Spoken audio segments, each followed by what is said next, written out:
do this game. You cannot fight into OG unless you're ahead, and while he can get ahead from the laning stage because his supports are good at roaming, and they can definitely kill the beast motion around, or they just smoke through his hawks. Can get a laning state, he can get an advantage there, but if that doesn't happen and OG happen to get ahead, he's just got to play this game, which is not ideal this game, so it has to go well for them to work. I don't think it's a lineup where they can afford the full bind with this Ember, because then it all falls on the gyro. 100%, and that guy, as we saw last game, he needs quite a bit to hit like a truck these days.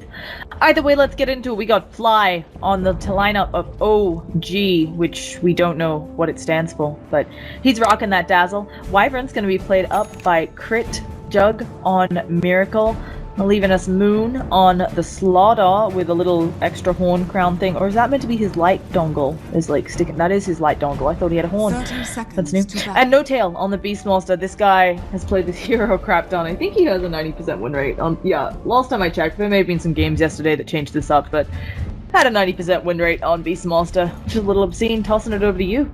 His micro is amazing, honestly. Yeah. Over for Stark, we have Boogie on the carry gyro, Varlix on the AA, Trixie on the offlane clock, Nymphy on his Ember, and Okia on the Rubik as we have a fight. Yeah, we got the cold, the chilling touch already out, but there's a spin. Jug not taking anything. Moon actually gets a stun up on 3, and his OKC are going to be the one to go down. Miracle, he needs to catch up, but he can't. And it looks like a lot of people super low on the lineup of Stark, but no one able to seal the deal. This is still pretty painful for Stark. They have a number of people who might as well just go home to the fountain or need to use up all of their regen, weakening their laning phase. And it's Miracle mid! Yeah, I actually like this more because the Beastmaster's cool, like, to the ganks, whereas Miracle, you can't kill him. He can TP out every time, or he can just spin and run away. Yeah. So this is smart from OG, and having the Dazzle here as well pressures the Ember a lot, and OKC is way too low to do anything. Yep, because of that early engagement, OKC is not in a state, it feels like, to be harassing it out. No Tail's gonna have a nice lane against the Clockwork. I feel like the Beastmaster has a grand old time since he has Boar to be a pain in your arse, and then you've got Wyvern as well, backing it up. Crit already doing some pulling action. I feel like OKC needs to let this mid thing happen. He needs to go top. He needs to zone out Moon entirely, because they have a really strong lane.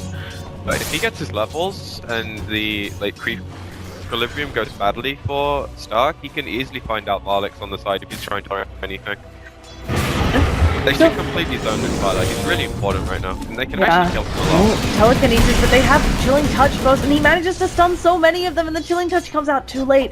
Okay, I feel like a bit of a mistake. I think that they should probably wait for 2 on Ballots, and then it's easy kills, as you said, because level 2 means you can ensure generally that the cold feet will snap. But a little bit of a mistake. They all grouped up on the Slaughter, and actually taking a lot of... Okay, he's just suiciding to creeps. I wanted to show folks this. This AoE is huge on the Slithering Crush, and that's how he's able to catch all 3 heroes constantly. It is actually the biggest. I guess Ravage is the biggest. We've Ravage, yeah, they're all huge spells. Oh.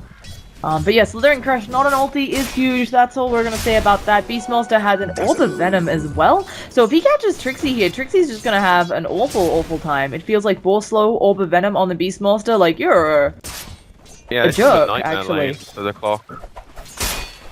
He's losing 1v1 and he basically has to play it like he's against 2 or 3 heroes.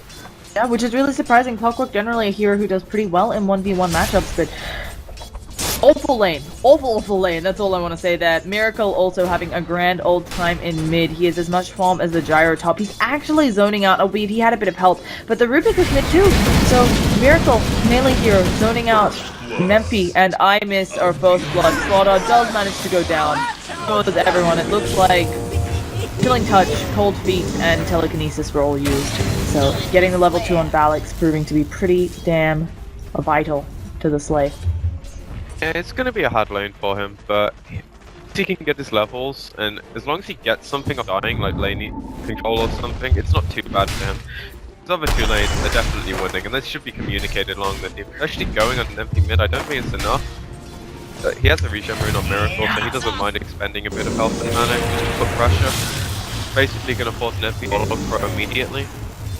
And they're going on Trixie bottom as well. The axes finish him off. This game has everybody getting low. Goodness gracious. Fly almost goes down to the tower, but he has enough to pop that salve. And as you said, in mid now, Miracle very happy about his laning positioning. So we're tied up at 1-for-1. I wanted to say, it does feel like, as you said, they're expending 3 heroes up there. Moon, he's in one of those lanes where he might have to expend a little bit of... he might have to die a few times to get the experience. Is it really worth it? I mean, you are buying time. You've got 3 heroes forced up there. If he doesn't opt to do that, he can do what he's doing now, where he tries to like pressure the Ember mid, which I like that he's doing because the lane's in a position where he can't do anything there. So he has to play even more carefully now. He should have to fall from his supports as the Slider's coming. Yeah. And when this Jug is he's out leveling Nempi right now. Oh, it's the TP bottle interaction that you hate. But Miracle's out leveling Nempi. He could certainly get off an early. Oh, gonna pick up the Occupies. Slender Blast, slithering crush as well. Do they have the damage outputting? Yes, they do. They might even work on Valix. Miracle's like, yeah, I kind of wanted this, but I'm gonna decide not to because that's a tower hitting me. But wow, a really nice pickup from OG on a hero and perfect timing. Can we just talk about how that came just before the level 6? You know, like. Doing a really good job making sure they gank him before he gets all slippery as an Ember Spirit does. This is just really clean play from OG. They know exactly what the heroes can do and they know what they want to do with it. Moon's probably saying he's not getting anything top, getting zoned out, so he's like, right, I'm gonna level sprint to level 2 so you can get in quicker. And he's probably telling his Wyvern, if you come mid, we can easily get a kill here. And to communicate that, they do it in a really clean fashion. It's nice to see the Wyvern like moving around early and not going for the Yep, almost getting the kill on Nempi there with the Splendor Blast. Okay, so your stock, I think, what do you think you do here, first of all? Oh goodness, Trixie taking quite a bit of damage. No Tail, he's just such a slower. He doesn't even have the balls up. Oh no, and you're caught in the cogs with Trixie. Whoever's TPing in, can he get out? Now No Tail, he's in a spot of trouble. He may go down here, but no, they managed to finish off Ember Spirit mid. We don't even get to see that kill because we're concentrating on bottom. Was that the Omni Slash? It looks like that was the Omni Slash. And Trixie does manage to get out the cogs push there, saving his life, but No Tail having a grand old time on this bottom lane. I see some early rotations from stock. I feel like smoking up the Rubik and the AA should generally result in a kill. What do you think? They have to get the 6 on clock, I think. As you say, the support's movement is going to be important this game, but I think they need to prioritize the AA being top and pulling as much as they can to get level 6 early. Needs to be the one moving around the clock towards either of the cores to set up kills. Jugs don't think it a possible kill. The only way they can stop him getting away is through cogs, but he just spin, hit the cogs and get away with face boots. He also has a haste rune now. More time you can't kill him. And even though you feel like he can't die, he's opting to go for stacks now after he pushes Selene in, and he's going to be off the map for a bit. So it's even harder for Stark to do the things, and clock's still not 6, so it's going to take about a minute or 2 for them to be able to do anything. Yeah, at the very least they'll get rid of this ward. It didn't have too much time left on it, but you know, it's something. So that'll be nice for them. Yeah, there is a primal roar, and now Trixie using so much physical damage, the axes to finish him off. Holy cow. I mean, also, this is painful. He actually has Tranquils up, which is what's even more surprising. Oh, like, Beastmaster Dazzle, huge physical damage combo, but he just doesn't have enough to withstand it time and time again. And another hero who's... being ahead's really awkward for them as well. You just can't get anything in that lane. Yeah. Really well lane from OG. The other thing I think they've done really well is now Ember Spirit's 6, so they say, hey, Clockwork still isn't 6, let's delay that for as long as possible. And Beastmaster, it's certainly fine to expend that Primal Roar whenever it's up, and it looks like they're going for a wraparound using Miracle and Fly, seeing what they can get done on mid. Ember might be hard to catch. Where actually is his Remnant? Actually looking to wrap around bottom. He doesn't have a Remnant. Yeah, Trixie's certainly the easier kill, especially if you don't know the state of the Remnant. We got Hawks coming out, gonna make sure that they have perfect eyes on Trixie. He pops up the cogs, and now that they know that that's down, Miracle can just go in. He's already popped up that the battery assault with the spin. They don't even need an ult or anything. They just walk him down with that max Blade Fury. That is disgusting. And now Moon gonna use the Slithering Curse. Can he steal the rune? He gets the rune. Dire's bottom tower is this is a nightmare game for the Ember. Yeah. He also has remnants up, but hasn't been using them terribly liberally, and now Moon, thinking about sprinting in, being a pain in the ass, isn't able to get it. On the upside, gosh, he is, and so is this My god. Alex. DD haste. And he didn't even need either of those. They had no vision of him. It's super unlucky and unfair. I mean, as you pointed out, maybe you can attribute some of this to the lack of vision on the lineup of Stark, but just getting super unlucky with the runes. They've lost their bottom tower. Mid looks like it's going down fast. Moon getting some involvement here too. Already has hit his level 6 as the offlaner. And Trixie, yeah, he's level 7. When is that first hook gonna come out? Dire's middle tower I don't think they can, honestly, because they're just so far behind now. Has to be the Gyro moving to get kills now. He's their only form of damage. Maybe you look to go to his lane and get the kill, or you have to move the Gyro, but it's not simple. Like, OG are gonna know it's coming. As soon as they Gyro off the map, they're positioning. They might have a Hawk lingering around there every now and then to scout the stacks. See him, they're just gonna play passive. Or at least I hope they will, because they're playing so cleanly that they know exactly how this game's going. It's really nice to watch. Yeah, Wyvern is also almost level 6, and the supports on Stark only level 4, so a nice experienced advantage there. And 5,000 net worth at 10 minutes in. That is ridiculous. We've got Gyrocopter. Oh gosh, he's glowing funky colors, and they could certainly get a pick off here. Beastmaster coming in for the Primal Roar. Who's going to be taking it from him? He's actually choosing to use it on Valix. He should probably... Oh, he doesn't need to worry about covering that spell because Rubik isn't level 6. And there's going to be a Splinter Balls killing off the A. Also, Bone going to finish up Rubik, and Trixie, he's in a bad spot as well. More balls coming out. Who are they going to kill next? Ember's thinking about coming in, but the spin onto Trixie doing more than enough damage. A call down going to work on No Dale, but he doesn't seem to be taking anything. Winter's Ghost as well. Shallow Grave. Nemphy is down. That is a 5-man team wipe. And a huge big gold exchange, a 3k gold exchange in favor of OG. They're already, it feels like 10,000 gold ahead at 10 minutes in. How do you come back from this if you're Stark? Is this just all very carefully positioned smokes, giving up your tier 2s in hopes of not taking bad team fights? I would like to be optimistic for them here, but I genuinely feel like their lineup's based around fighting and pickoffs, but OG are at the point where you can't really pick off because they're stronger than you. They have their towers up, so you can't even expect them to be too far away from that. Team is always going to be there. Might get a kill on. Yeah, Rubik is very dead. Spin in the cogs. Trixie might fall as well now. Got the minus armor on top of him. Can they take down Moon? It looks like they're finally going to get a kill on their hands. That'll be a big exchange for them, and they'll take that for their Rubik. But I don't know if they can chase this. And up top, it looks like Boogie in the danger zone. No Tail, maybe he can get it, but no, the Shallow Grave comes out, and No Tail just immediately TPing out. Shallow Grave going to be more than long enough to cover that spell. So what seemed to be a nice pickoff for Stark in the mid lane, just turning into disaster on that top. Yeah, Boogie getting picked off there hurts because getting the kill mid is like, that's one good thing you have going for you, and then something bad just instantly happens. So Yeah. I wouldn't be surprised if this game's like 20 minutes. Yeah, too much map control. I think that Miracle. Yep, gonna see what he can do up here. Moon also has his up. Valix just falling. Doesn't have any sort of escape mechanism. Throws the A blast, but it misses. It gets the frostbite proc.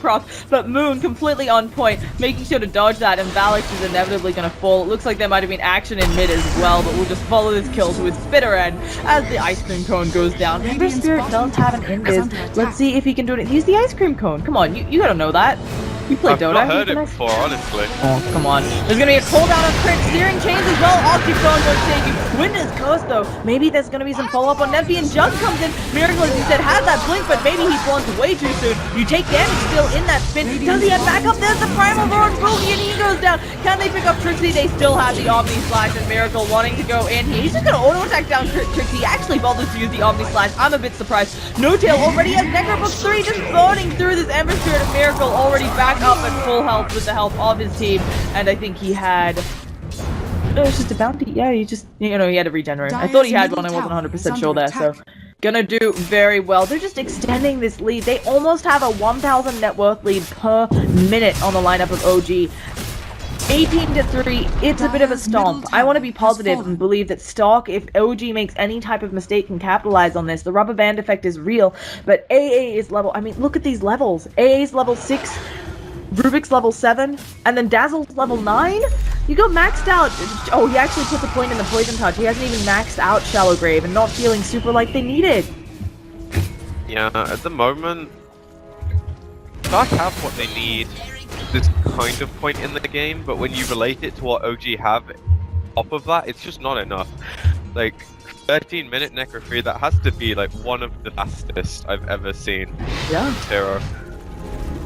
And he's working on that Blink Dagger next. They have a Blink Dagger on Miracle as well. You don't get to defend. They will be just jumping into your base. They have enough heroes to back them up that it isn't one of those, like, one of their heroes is slightly up on high ground. You can take advantage of it with a cooldown, with a telekinesis. Everybody is so mobile right now on OG. I wouldn't be surprised if Notel decides to go for a different item and maybe pick up bots or Vlads. Like, at the moment, they're caught up mobile enough that you need to blink. It's only the Ember, but you have to blink on Vlada so you can follow up the Crush. Well, they managed to get the Searing Chains. It's gonna be a cooldown, and they're taking out the Raid Balls of Miracle. Huge kill for them. He just overstayed his welcome, and now they hookshot onto Moon. They should have the damage here, but the immediate Primal Roar is their follow-up. The spin coming out of the Rubik, and it looks like Trixie might be the one to fall. Shallow Grave saving Moon's life. Will he burn out here, though? Dog, maybe the bounces? No, it doesn't look like OKC is able to get that, and Moon's gonna escape. Still, a huge good kill on the Jug. That gave them probably over 1,000 gold. Yeah, we can see 1.6k gold. I mean, they got an 800 gold lead from that. At the same time, the rest of this OG lineup more than content to push by themselves. Oh, they can take out Roshan. I think with the Inner Beast that's already maxed out, yeah, he went the Inner Beast max, not the axes, they can just easily take Roshan with amp damage. And Necro not being up might dissuade them a tiny bit until the Jug gets there, but he's looking to make his way over now. So. Now, good thing about that exchange was the Ember getting the gold. Yeah. So, and looks like, you know, it'll teach Miracle a bit of a lesson. Don't overextend right now, but looks like they're ready to go into the Roshan pit and gem on Beastmaw. So that's what I wanted to ask about. I was gonna say, when is this super early gem gonna come out with all of their advantages? Rocket's gonna be scouting though. Maybe they can do something about Moon. Hookshot on cooldown for 3 more seconds, so that one's coming up, and just no vision. They're actually they smoked on the high ground and didn't get scouted by this ward. Yeah. It doesn't feel like OG knows either way. They have so much vision. This smoke might break. The Hawk might scout them first. Or the smoke might just go off cooldown. OG playing this really well, knowing they don't have to pull the rush when they don't see any Stark's heroes. And they might actually catch them out. Oh goodness, it looks like we've got a little bit of attack, but Sin Valix is already dead. Notel actually blinks into the AA while he's gonna take a crap ton of damage, and there's the Shallow Grave saving him up. Trixie's gonna go down, and they manage to pick up Rubik on the back lines, and now Neffy. Just too much physical damage for an Ember Spirit. Boogie's desperately trying to get something, but the crits coming out, and I wouldn't be surprised if that's the GG call. We're 26-5, another 5-man team wipe into the pockets of OG at a 2.5 thousand gold swing. Yeah, they are one this like near perfectly. Stark aren't putting any pressure on them, so that it's hard for them to need to deviate from their plan. But even without that, playing so cleanly, they know exactly what they're doing. Their calls are precise, their movements are good. Made 1 or 2 bad engagements, but I think that's just like you being a tiny bit cocky and overestimating your ability, and Stark being 5 heroes. Yeah. Oh. Now, if anything, high ground is going to be really the test of the siege, but having an Aegis up makes it easy peasy time. They can certainly throw the AA blast at the pit, but I'm not even sure how much the lineup of OG will care about a level 1 AA blast. Here comes the rocket. Let's see what else they're doing. Maybe they just smoke up here on OG, make it look like they were going for the Roshan. They know that Stalk is probably coming to contest this. Yeah, it's the one thing that could go really badly for them, I feel. High ground's fairly safe, but they actually managed to find the Rubik. Oh gosh, they've got a Primal Roar coming out on Trixie. They've immediately picked off the Rubik. Ice Block's gonna hit no one. And now Nempy, he's the one going down. Already has the minus a cooldown. Miracle actually jumps into it, but he's just gonna spin, not caring about any of this damage. Trixie taking way too much, uses the hookshot in hopes of locking down Miracle. But Miracle, he doesn't have that ult. Winter's Curse onto Nempy on the other side as well, and it looks like Boogie's going down on one side. Valak's gonna go down on the other, and Ember Spirit, he is going to maybe get out, and that is the GG. Well played. Actually, Ember goes down near the Roche pit, and that, as you said, looking like it was going to be a 20-minute game, ends up being a 17-minute game. And, yeah, that was it. I've got to be honest, I'm kind of surprised it was a one-sided game, but she just played really well, and Stark themselves to a whole both games.